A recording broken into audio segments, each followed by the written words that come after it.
I want to talk about the use of digital images in R&D projects. Talk about the use of ground-based sensors, aerial sensors, drone satellites, and then some application examples of what we do. So what are the key motivations for us as consultants, and I think for many of you maybe for using digital images? First, like I said, have objective assessment of your treatments. Then, quality control. We run trials in North America, Europe, South America, and South Africa. So for us, having images is a huge help for knowing what's the quality of a trial beyond the people that are on the ground. For us and for our clients, not just for us. Monitoring crop growth along the season. I will show you an example of how you do this with multiple images along the season. Then for a large-scale trial, like a farming trial, usually you go and you just pick a few points for your data.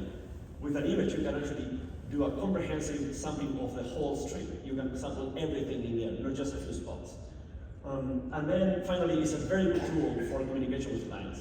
It helps a lot giving the client. A lot of our clients run trials with us in Brazil or Argentina, and they cannot travel to visit the trial. So this gives them a much closer look at what's going on.